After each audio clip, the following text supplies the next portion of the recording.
There's a kitchen somewhere in the South right now. The screen door is squeaking. The cast iron is hot. And Big Mama is cooking something you can't buy in any restaurant. See? Big Mama doesn't use measuring cups. She doesn't follow recipes from books. She cooks the way her mama taught her, the way her mama's mama taught her. And some of these dishes, they go back so far, most people don't even remember their names anymore. These aren't fancy foods. These aren't Instagram foods. These are survival foods, love foods, the kind of cooking that held families together when times got hard. And if you grew up eating these meals, you already know nobody makes them like Big Mama does. So let's walk into that kitchen.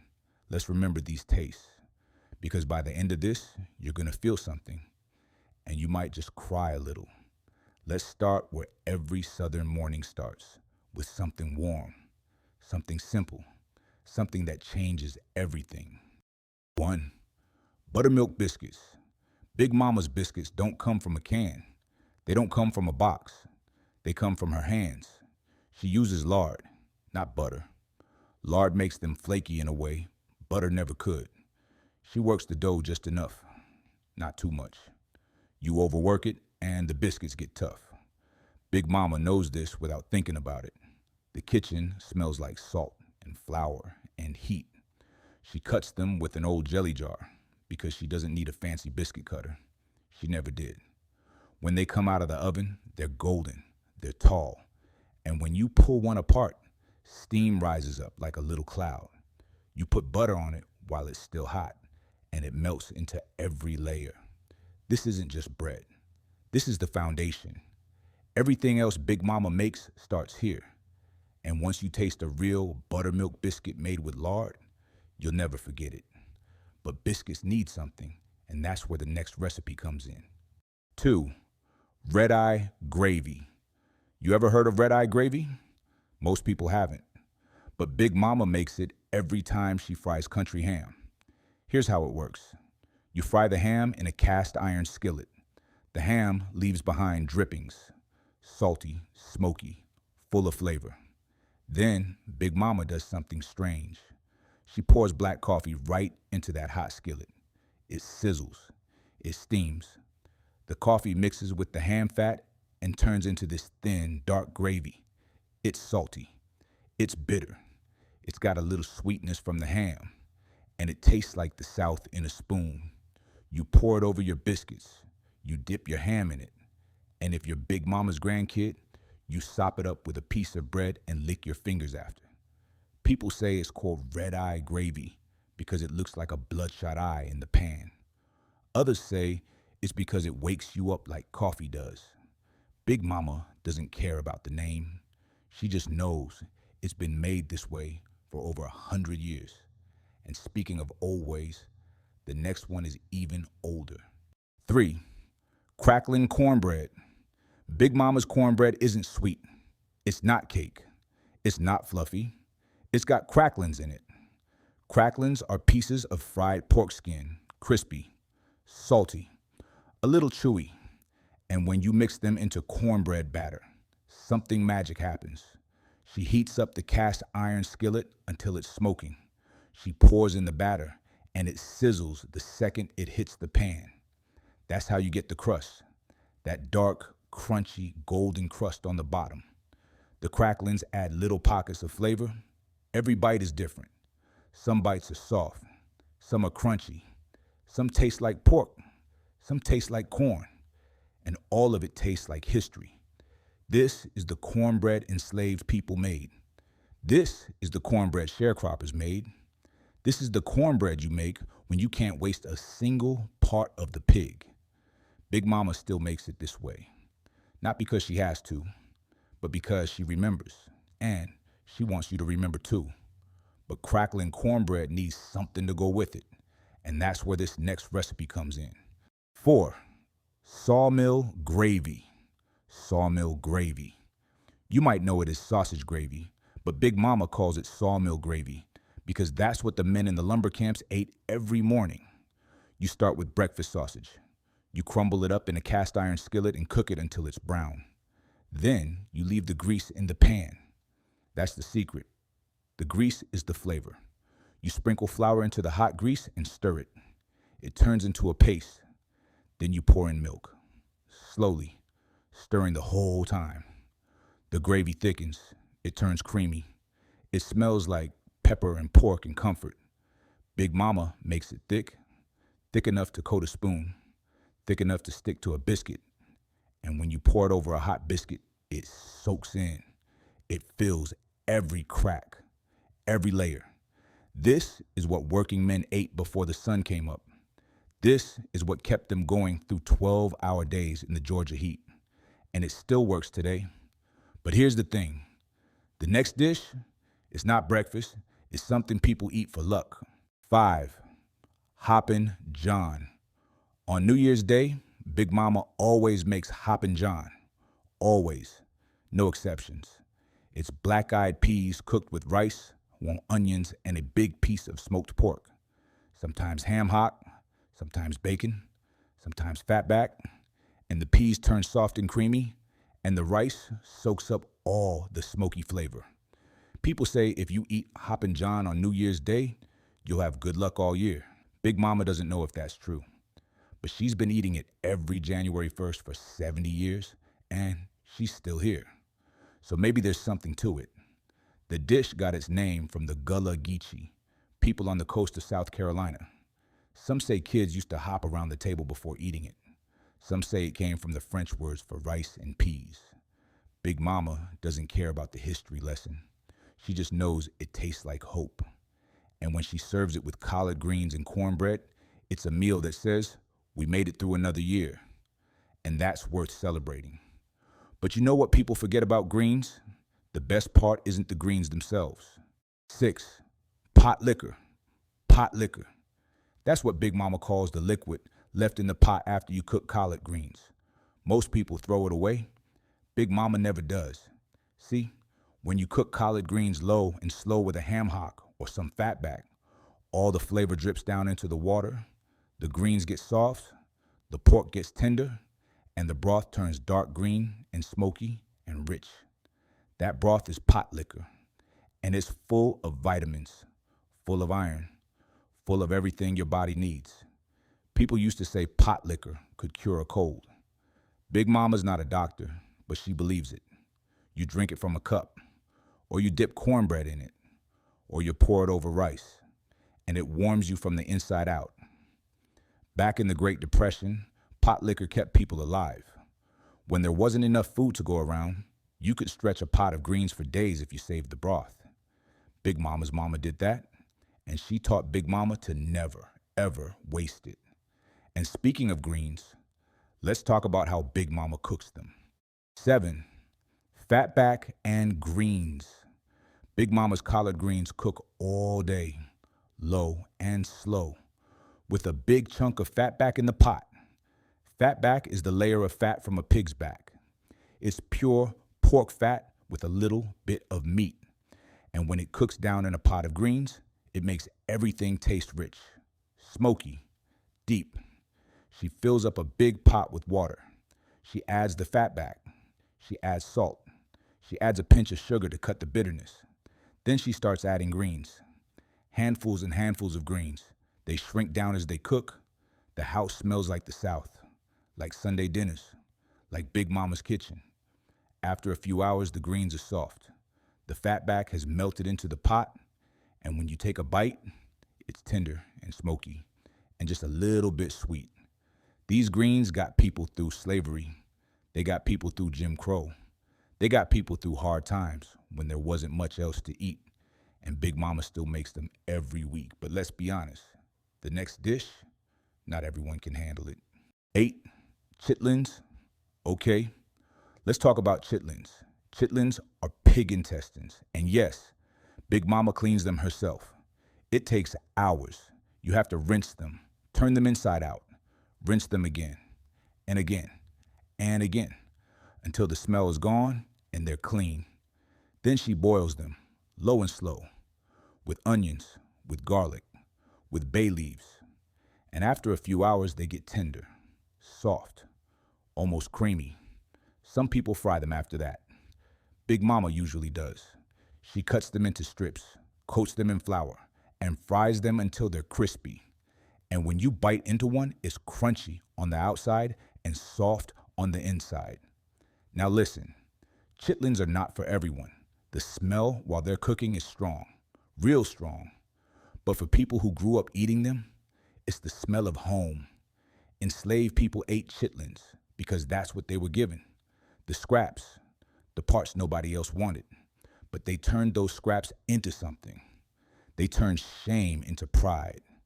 And Big Mama still makes them because she refuses to forget where she came from. And you know what goes perfect with chitlins? This next dish right here. 9. Neck bones and lima beans. Neck bones, pork neck bones. Big Mama braises them low and slow until the meat falls off the bone. She cooks them with lima beans, big lima beans, the kind that get soft and creamy and soak up all the flavor from the pork.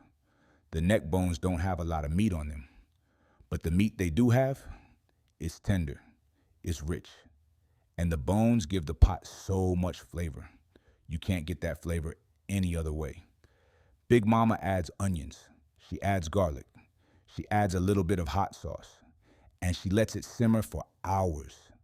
The house fills with the smell of slow-cooked pork and beans. When it's done, you eat the beans with the broth. You pick the meat off the bones with your fingers. You dip cornbread in the juice. And you don't waste a single bite. This is working class food. This is, we didn't have much, but we had this food, and it's still one of the best meals Big Mama makes. But if you think neck bones are humble, wait till you see what's next. 10. Pig's feet stew. Pig's feet. Yes, pig's feet. Big Mama stews them until they're fall apart tender, until the skin is soft, and the meat is so tender it melts in your mouth. She cooks them with tomatoes, with bell peppers, with onions, with a little vinegar to cut the richness. And after a few hours, the whole thing turns into this thick, rich, gelatinous stew. The gelatin comes from the skin and bones. It makes the stew thick, almost sticky, and when it cools down, it turns into something like Jell-O. Big Mama's grandkids used to laugh at that, but then they'd taste it and they'd stop laughing. Pig's feet were survival food. They were cheap. Nobody else wanted them. But Big Mama's people took them and made them delicious. You eat them with rice or with bread, and you suck the meat off the bones. It's not pretty, but it's real, and it's part of the story. And speaking of survival food, the next one kept families going for generations. 11. Ham hock and pinto beans. Big Mama's pinto beans cook all day with a ham hock in the pot. A ham hock is the joint between a pig's foot and its leg. It's mostly bone and skin and fat, but it's packed with flavor. And when it cooks low and slow, it turns those plain pinto beans into something incredible. She soaks the beans the night before. Then she puts them in a big pot with the ham hock, an onion, and some salt. That's it. Nothing fancy. And she lets it cook for hours. The beans get soft, creamy. The ham hock falls apart, and the broth turns thick and rich and smoky. You eat it over cornbread or over rice, and it sticks to your ribs. It fills you up. It keeps you going. This is the meal sharecroppers ate. This is the meal factory workers ate. This is the meal Big Mama's daddy ate every single week when he was raising 9 kids on nothing. And you know what? It's still one of the most comforting things you can eat. But let's move to something most people throw away. 12. Fried chicken gizzards. Big Mama fries chicken gizzards. And if you don't know what a gizzard is, it's part of a chicken's stomach. It's a muscle. Tough. Chewy. But when you cook it right, it's delicious. She cleans them. She cuts them into bite-sized pieces. Then she soaks them in buttermilk for a few hours. That helps make them tender. Then she coats them in seasoned flour, salt, pepper, garlic powder, paprika, and she drops them into hot oil. They fry up golden and crispy, and when you bite into one, the outside is crunchy and the inside is tender and just a little chewy. They taste like fried chicken, but richer, deeper, People used to eat gizzards because they were cheap. You could buy a whole bag of them for almost nothing. And Big Mama's family didn't waste any part of the chicken. Now, you can't even find them in most grocery stores, but Big Mama still makes them. And her grandkids fight over the last ones in the bowl. And while we're talking about things people don't eat anymore, this next one will surprise you. 13. Liver and onions. Liver. Beef liver. Big Mama fries it in bacon grease with a big pile of onions on top. Now, listen, liver is not for everyone. It's got a strong taste. It's got a weird texture. But when Big Mama makes it, it's different. She soaks the liver in milk first. That pulls out some of the bitterness. Then she coats it in flour and fries it fast in hot bacon grease. You don't want to overcook it or it gets tough and grainy. The onions cook in the same pan, slow, until they're soft and sweet and caramelized. And when you put them on top of the liver, they balance out the strong flavor. Liver is full of iron, full of vitamins. And back when people couldn't afford vitamins from a store, they ate liver. It kept them strong. Big Mama's mama made her eat liver every week when she was a kid. She hated it then, but now she makes it the same way because it reminds her of her mama, and that's worth the strong taste. But here's something lighter, something Big Mama made when money was tight. 14. Salmon croquettes. Salmon croquettes. Big Mama makes them with canned salmon, the cheap kind, the kind with bones and skin still in it. She drains the can. She mashes up the salmon with her hands, bones and all. The bones are soft and they're full of calcium. Then she mixes in an egg, some cornmeal, some onions, and a little bit of hot sauce. She shapes them into patties, and she fries them in a hot skillet until they're golden and crispy on both sides. They smell like the ocean, like fish and cornmeal and onions. And when you bite into one, it's crispy outside and soft inside. You eat them with hot sauce, or with ketchup, or just plain. Big Mama made these during the Depression. She made them when her kids were little and money was tight. She made them on Fridays when they couldn't afford fresh fish. And she still makes them today because they're simple and they're good. But you know what else Big Mama made when times were hard? This next one right here. 15. Tomato gravy. Tomato gravy. Most people have never heard of it, but Big Mama grew up eating it. You start with bacon grease. You add flour and stir it into a paste. Then you add canned tomatoes. You mash them up with a spoon. You add a little sugar to cut the acid, and you let it simmer until it thickens. It turns into this tangy, savory, slightly sweet gravy, and you pour it over hot biscuits. It tastes like summer, like tomatoes from the garden, like something Big Mama's mama made when there wasn't any sausage for sawmill gravy. This is depression food. This is make do with what you have food, and it's still delicious. Big Mama made this for her kids on mornings when the cupboard was almost empty, and they never knew they were poor because Big Mama made it taste like love. And speaking of summer, let's talk about something people used to grow in their own yard. 16. Fried green tomatoes. Fried green tomatoes. Big Mama only makes them at the end of summer when the tomatoes haven't ripened yet. She slices them thick. She dips them in buttermilk. Then she coats them in cornmeal mixed with salt and pepper. And she fries them in hot oil until they're golden and crispy. The outside is crunchy. The inside is firm and tangy. And you eat them hot, right out of the skillet.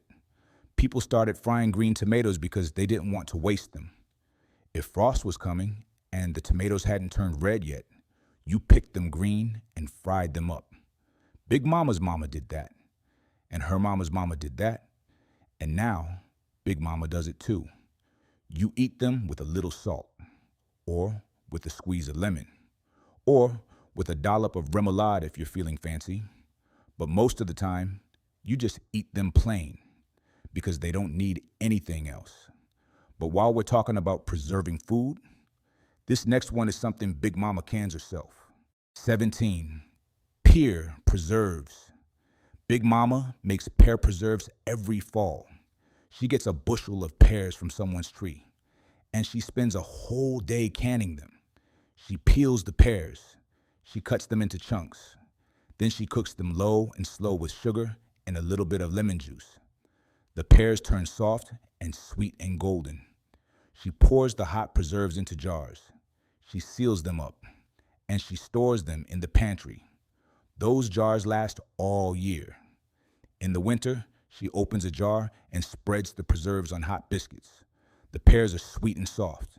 The syrup is thick, and it tastes like summer in the middle of January. This is how people ate fruit year-round before grocery stores. You canned it. You preserved it. You saved it for when you needed something sweet. Big Mama still does it.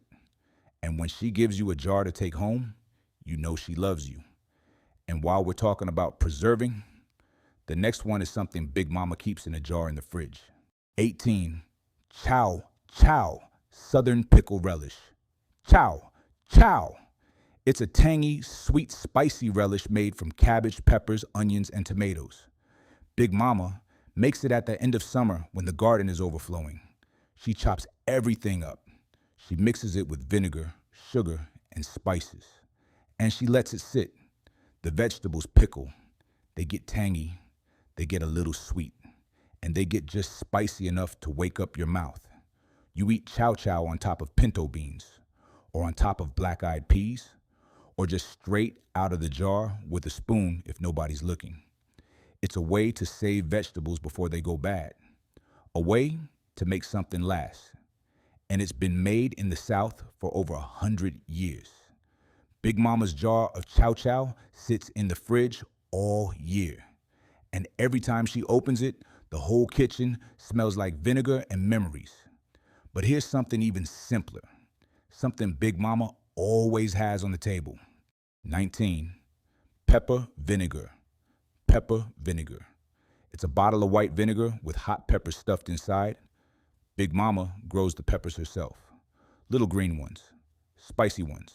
She washes them, stuffs them in a bottle, and pours vinegar over them. Then she lets it sit for a few weeks.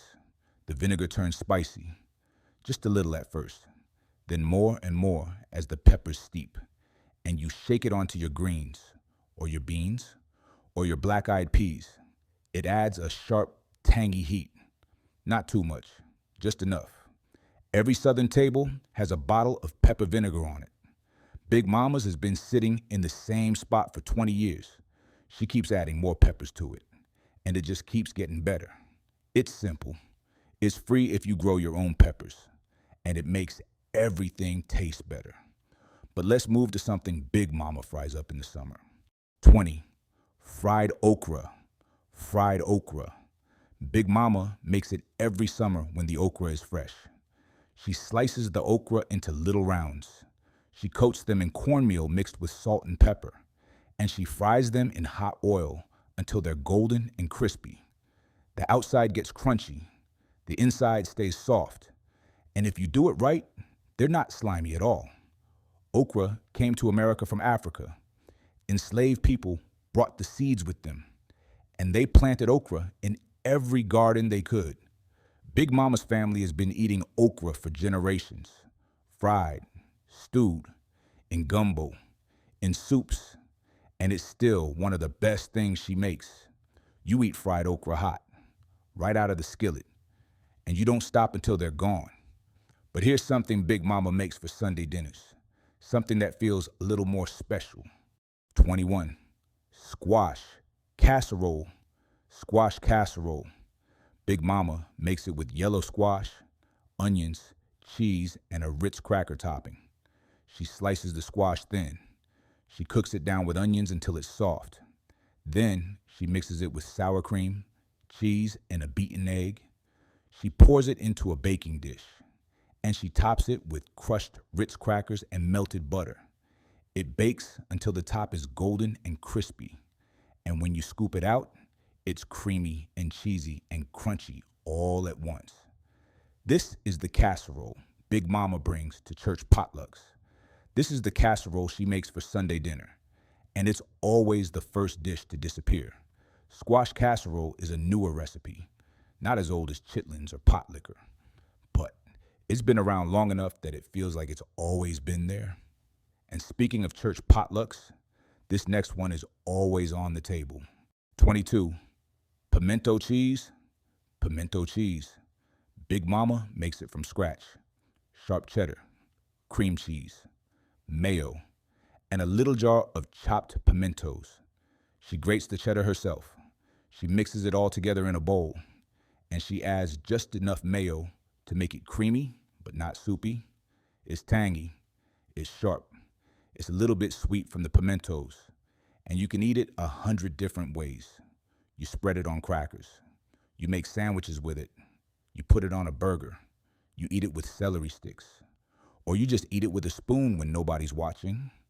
Pimento cheese is called the pate of the South, and Big Mama's version is the best you'll ever taste. She brings it to every gathering, every picnic, every family reunion, and people always ask for the recipe. She never writes it down. She just says, "You gotta feel it." But let's move to something sweet now, something Big Mama bakes. 23. Tea cakes. Tea cakes. Not fancy cookies, not decorated cookies, just simple, sweet, soft sugar cookies. Big Mama makes them with flour, sugar, butter, eggs, and vanilla.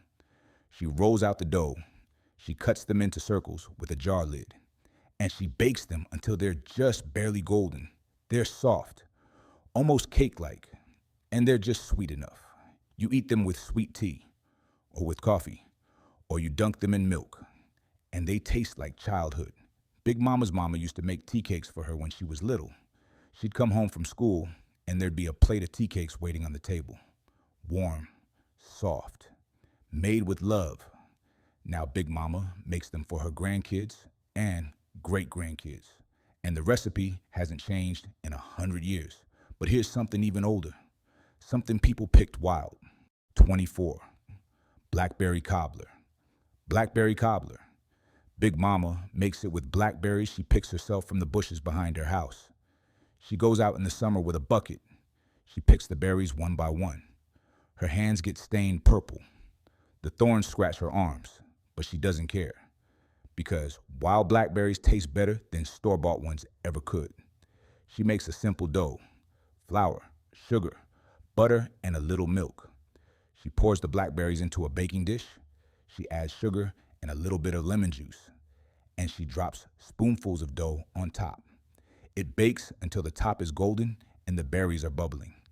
And when you scoop it into a bowl, it's warm and sweet and tart all at once. You eat it with vanilla ice cream or with fresh cream poured over the top. And it tastes like summer, like sunshine, like freedom. Big Mama's been picking blackberries her whole life, and she'll keep doing it as long as she can walk. But there's one more dish, one more recipe, and it's the one that ties everything together. 25. Sweet potato pie. Sweet potato pie. Not pumpkin, never pumpkin. Big Mama bakes sweet potatoes until they're soft. She peels them, she mashes them up, and she mixes them with sugar, eggs, butter, vanilla, and a little bit of cinnamon and nutmeg. She pours the filling into a homemade pie crust, and she bakes it until the top is just barely firm. When it cools down, the filling sets. It's smooth, it's creamy, it's sweet, but not too sweet. And it tastes like Thanksgiving, like Christmas, like every holiday Big Mama's family ever celebrated. Sweet potato pie is soul food. It's African American food. It's the pie enslaved people made because sweet potatoes were one of the few things they could grow themselves. Big Mama makes this pie every holiday. And when she sets it on the table, the whole family gets quiet because they know this is the pie that holds everything together. This is the pie that says, we're still here, we made it, and we're gonna keep going. So there you have it. 25 recipes, 25 stories, 25 pieces of Big Mama's heart. These aren't just recipes. their memories, their survival, their love in a pot. And every single one of them has kept families going for generations. Big Mama doesn't cook like this because it's trendy. She cooks like this because it's who she is, it's where she came from, and it's what she's passing down. So, if you grew up eating these meals, take a second and remember. Remember the smell of that kitchen. Remember the taste of those biscuits. Remember the sound of Big Mama's voice calling you to the table. And if you didn't grow up eating these meals, maybe now you understand a little bit more. Maybe now you see why people talk about Big Mama's cooking like it's magic. Because it is. Now go call your Big Mama. Go hug her. Go ask her to teach you how to make one of these dishes before it's too late. And if you can't, then honor her by keeping these recipes alive. What's your favorite Big Mama recipe? Drop it in the comments. Let's remember together.